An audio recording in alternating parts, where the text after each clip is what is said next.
The Velveteen Rabbit, or How Toys Become Real, by Marjorie Williams Bianco. Introduction. What is real? Asked the rabbit one day. Real isn't how you are made, said the Skin Horse. It's a thing that happens to you. Things are not easy for the Velveteen Rabbit at first. He is a simple toy, owned by a boy who has lots of other and more exciting toys to play with. His only friend is the Skin Horse, who is very wise and tells him what it means to be real. Life becomes much better for the Velveteen Rabbit when the boy starts to love him, but then the boy becomes sick, and danger looms for the little toy rabbit. What will happen to him when the doctor decides to clean away all the germs in the house? And can the Velveteen Rabbit truly become real? Read this story to find out. Chapter 1. Christmas Morning. There was once a Velveteen Rabbit, and in the beginning he was really splendid. He was fat and bunchy, as a rabbit should be. His coat was spotted brown and white. He had real thread whiskers, and his ears were lined with pink satin. On Christmas morning, when he sat wedged in the top of the boy's stocking, with a sprig of holly between his paws, the effect was charming. There were other things in the stocking, nuts and oranges, and a toy engine, and chocolate almonds, and a clockwork mouse, but the rabbit was quite the best of all. For at least 2 hours the boy loved him, and then aunts and uncles came to dinner, and there was a great rustling of tissue paper and unwrapping of parcels, and in the excitement of looking at all the new presents, the Velveteen Rabbit was forgotten.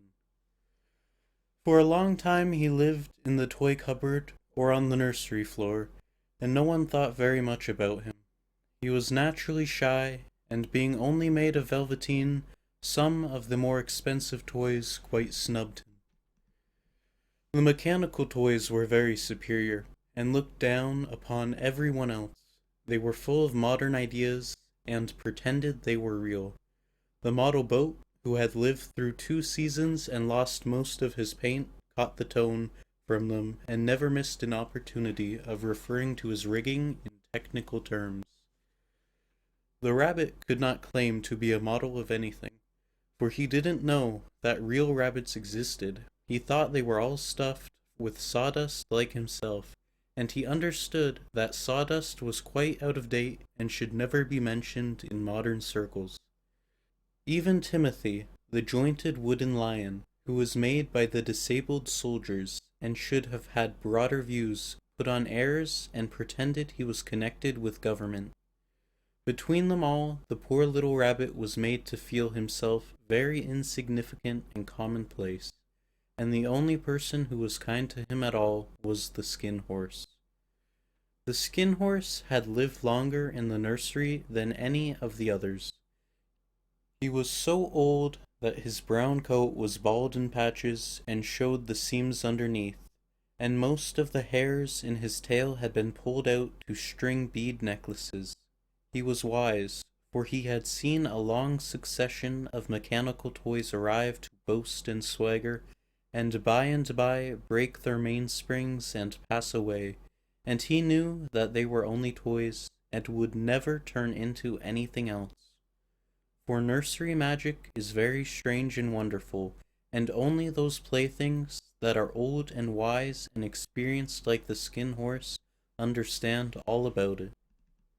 "What is real?" asked the rabbit one day, when they were lying side by side near the nursery fender, before Nana came to tidy the room. "Does it mean having things that buzz inside you and a stick-out handle?" "Real isn't how you are made," said the Skin Horse. "It's a thing that happens to you. When a child loves you for a long, long time, not just to play with, but really loves you, then you become real." "Does it hurt?" asked the rabbit. "Sometimes," said the Skin Horse, for he was always truthful. "When you are real, you don't mind being hurt." "Does it happen all at once, like being wound up?" he asked, "or bit by bit?" "It doesn't happen all at once," said the Skin Horse. "You become. It takes a long time. That's why it doesn't happen often to people who break easily, or have sharp edges, or who have to be carefully kept. Generally, by the time you are real, most of your hair has been loved off, and your eyes drop out, and you get loose in the joints and very shabby. But these things don't matter at all, because once you are real, you can't be ugly, except to people who don't understand. I suppose you are real, said the rabbit, and then he wished he had not said it, for he thought the Skin Horse might be sensitive. But the Skin Horse only smiled. The boy's uncle made me real, he said. That was a great many years ago, but once you are real, you can't become unreal again. It lasts for always. The rabbit sighed. He thought it would be a long time before this magic called real happened to him. He longed to become real, to know what it felt like, and yet the idea of growing shabby and losing his eyes and whiskers was rather sad. He wished that he could become it without these uncomfortable things happening to him. Chapter 2. Springtime. There was a person called Nana who ruled the nursery. Sometimes she took no notice of the playthings lying about, and sometimes, for no reason whatever, she went swooping about like a great wind and hustled them away in cupboards. She called this tidying up, and the playthings all hated it, especially the tin ones. The rabbit didn't mind it so much, for wherever he was thrown, he came down soft. One evening, when the boy was going to bed, he couldn't find the china dog that always slept with him. Nana was in a hurry, and it was too much trouble to hunt for china dogs at bedtime, so she simply looked around her, and seeing that the toy cupboard door stood open, she made a swoop. Here, she said, take your old bunny. He'll do to sleep with you. And she dragged the rabbit out by one ear and put him into the boy's arms. That night, and for many nights after, the Velveteen Rabbit slept in the boy's bed. At first he found it rather uncomfortable, for the boy hugged him very tight, and sometimes he rolled over on him, and sometimes he pushed him so far under the pillow that the rabbit could scarcely breathe. And he missed, too, those long moonlight hours in the nursery, when all the house was silent, and his talks with the Skin Horse. But very soon he grew to like it, for the boy used to talk to him, and made nice tunnels for him under the bedcloths that he said were like the burrows the real rabbits lived in. And they had splendid games together, in whispers, when Nana had gone away to her supper and left the nightlight burning on the mantelpiece. And when the boy drooped off to sleep, the rabbit would snuggle down close under his little warm chin and dream, with the boy's hands clasped close round him all night long. And so time went on, and the little rabbit was very happy, so happy that he never noticed how his beautiful velveteen fur was getting shabbier and shabbier, and his tail becoming unsewn, and all the pink rubbed off of his nose where the boy had kissed him. Spring came, and they had long days in the garden, for wherever the boy went, the rabbit went too. He had rides in the wheelbarrow, and picnics on the grass, and lovely fairy huts built for him under the raspberry canes behind the flower border. And once, when the boy was called away suddenly to go out to tea, the rabbit was left out on the lawn until long after dusk, and Nana had to come and look for him with the candle because the boy couldn't go to sleep unless he was there. He was wet through with the dew and quite earthy from diving into the burrows the boy had made for him in the flower bed, and Nana grumbled as she rubbed him off with a corner of her apron. "You must have your old bunny," she said. "Fancy all that fuss for a toy." The boy sat up in bed and stretched out his hands. "Give me my bunny," he said. "You mustn't say that. He isn't a toy. He's real." When the little rabbit heard that, he was happy, for he knew that what the Skin Horse had said was true at last. The nursery magic had happened to him, and he was a toy no longer. He was real. The boy himself had said it. That night he was almost too happy to sleep, and so much love stirred in his little sawdust heart that it almost burst. And into his boot-button eyes, that had long ago lost their polish, there came a look of wisdom and beauty, so that even Nana noticed it next morning when she picked him up and said, "I declare if that old bunny hasn't got quite a knowing expression." Chapter 3. Summer. That was a wonderful summer. Near the house where they lived there was a wood, and in the long June evenings the boy liked to go there after tea to play. He took the Velveteen Rabbit with him, and before he wandered off to pick flowers or play at brigands among the trees, he always made the rabbit a little nest somewhere among the bracken, where he would be quite cozy, for he was a kind-hearted little boy, and he liked Bunny to be comfortable. One evening, while the rabbit was lying there alone, watching the ants that ran to and fro between his velvet paws in the grass, he saw two strange beings creep out of the tall bracken near him. They were rabbits like himself, but quite furry and brand new. They must have been very well made, for their seams didn't show at all, and they changed shape in a queer way when they moved. One minute they were long and thin, and the next minute fat and bunchy, instead of always staying the same like he did. Their feet patted softly on the ground, and they crept quite close to him, twitching their noses, while the rabbit stared hard to see which side the clockwork stuck out, for he knew that people who jump generally have something to wind them up. But he couldn't see it. They were evidently a new kind of rabbit altogether. They stared at him, and the little rabbit stared back, and all the time their noses twitched. "Why don't you get up and play with us?" one of them asked. "I don't feel like it," said the rabbit, for he didn't want to explain that he had no clockwork. "Oh," said the furry rabbit, "it's as easy as anything," and he gave a big hop sideways and stood on his hind legs.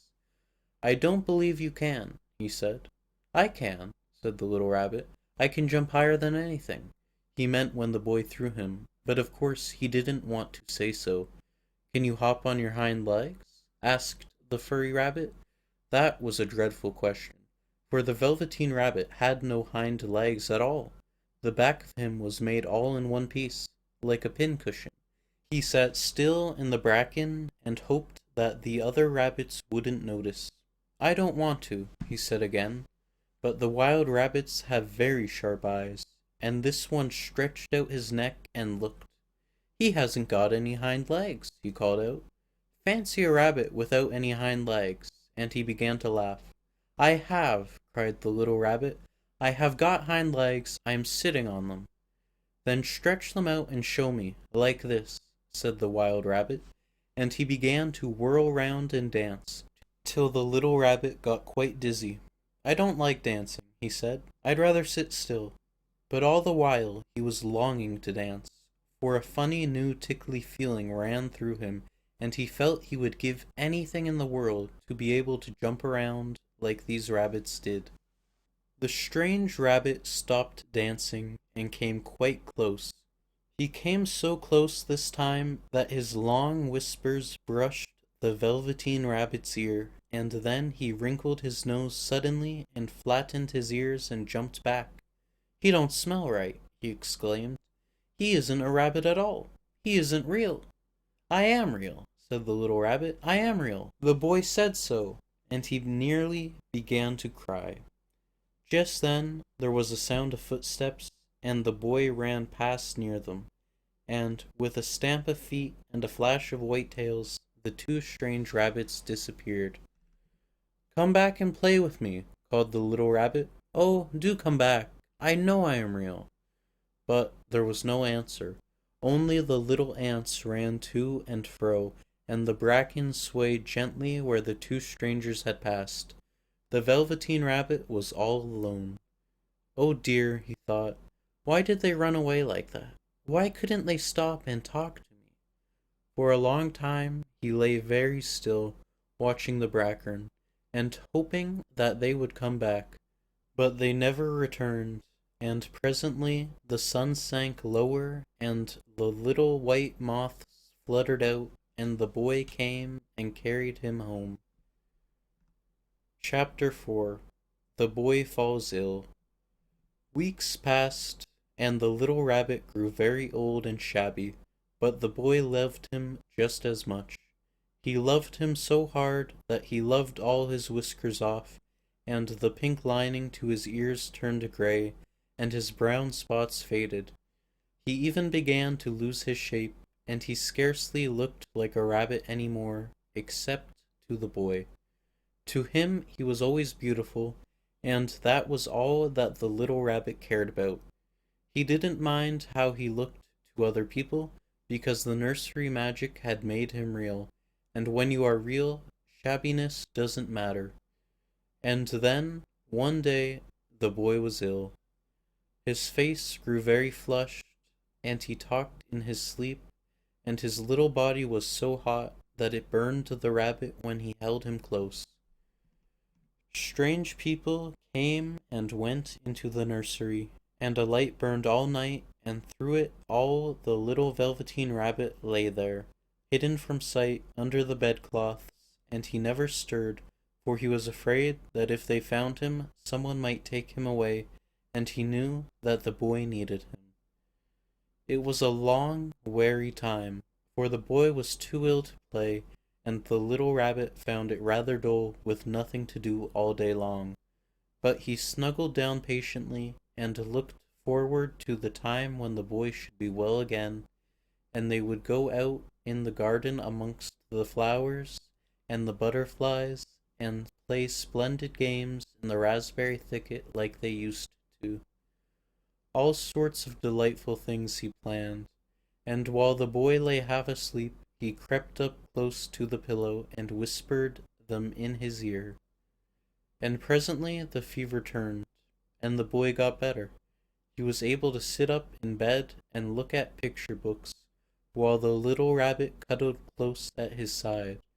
And one day they let him get up and dress.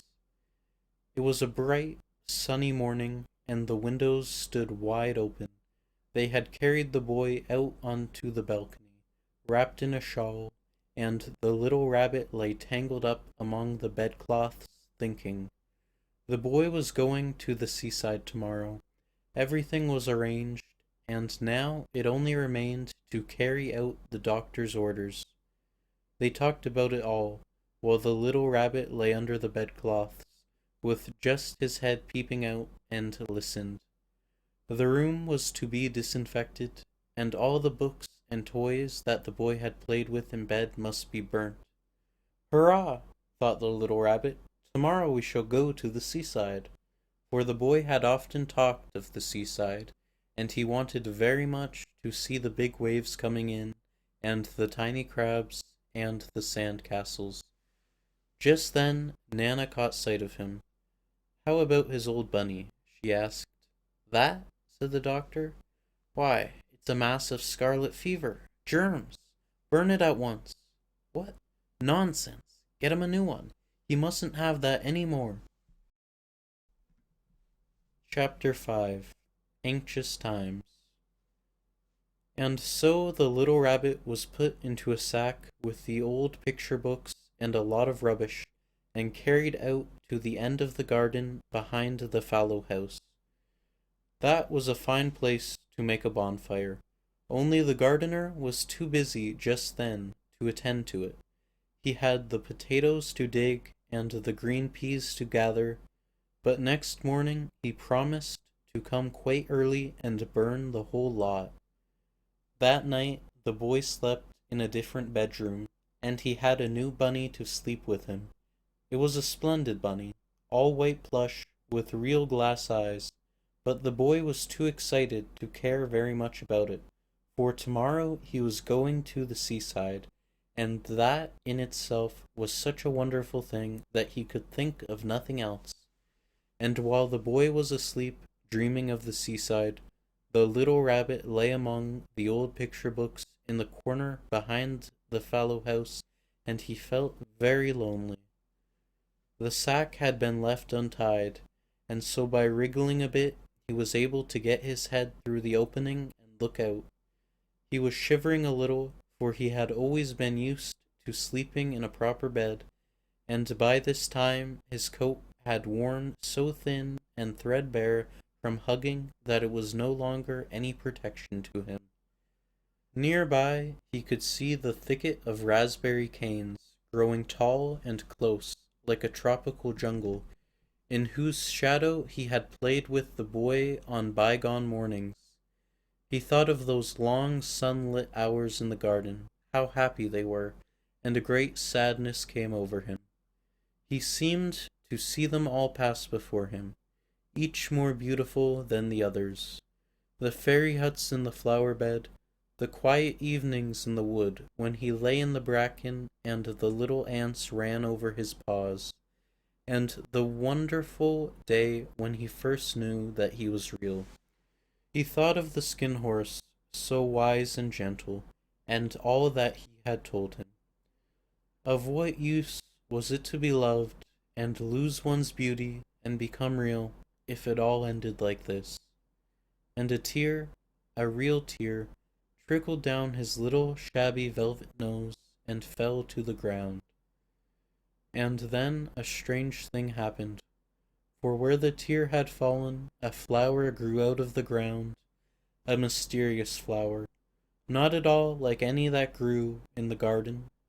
It had slender green leaves the color of emeralds, and in the center of the leaves a blossom like a golden cup. It was so beautiful that the little rabbit forgot to cry, and just lay there watching it. And presently the blossom opened, and out of it stepped a fairy. Chapter 6. The Fairy. She was quite the loveliest fairy in the whole world. Her dress was of pearl and dewdrops, and there were flowers round her neck and her hair, and her face was like the most perfect flower of all. And she came close to the little rabbit and gathered him up in her arms and kissed him on his velveteen nose that was all damp from crying. "Little rabbit," she said, "don't you know who I am?" The rabbit looked up at her, and it seemed to him that he had seen her face before, but he couldn't think where. "I am the nursery magic fairy," she said. "I take care of all the playthings that the children have loved. When they are old and worn out and the children don't need them any more, then I come and take them away with me and turn them into real." "Wasn't I real before?" asked the little rabbit. "You were real to the boy," the fairy said, "because he loved you. Now you shall be real to everyone." And she held the little rabbit close in her arms and flew with him into the wood. It was light now, for the moon had risen. All the forest was beautiful, and the fronds of the bracken shone like frosted silver.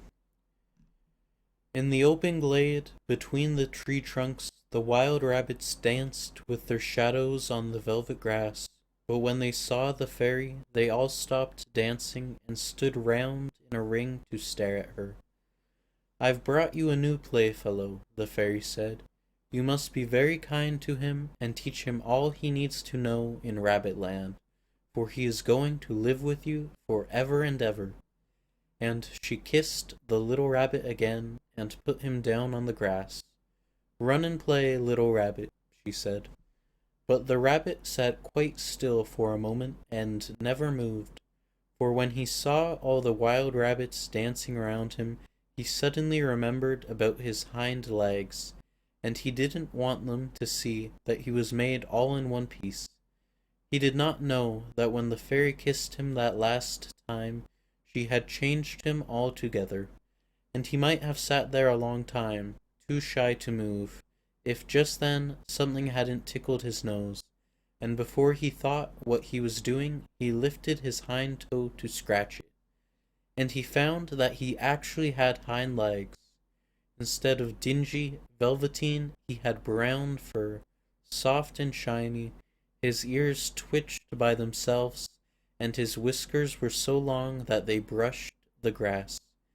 He gave one leap, and the joy of using those hind legs was so great that he went springing about the turf on them, jumping sideways and whirling round as the others did, and he grew so excited that when at last he did stop to look for the fairy, she had gone. He was a real rabbit at last, at home with the other rabbits. Autumn passed and winter, and in the spring, when the days grew warm and sunny, the boy went out to play in the woods behind the house, and while he was playing, two rabbits crept out from the bracken and peeped at him. One of them was brown all over, but the other had strange markings under his fur, as though long ago he had been spotted, and the spots still showed through. And about his little soft nose and his round black eyes there was something familiar, so that the boy thought to himself, "Why, he looks just like my old bunny that was lost when I had scarlet fever." But he never knew that it really was his own bunny, come back to look at the child who had first helped him to be real. The end.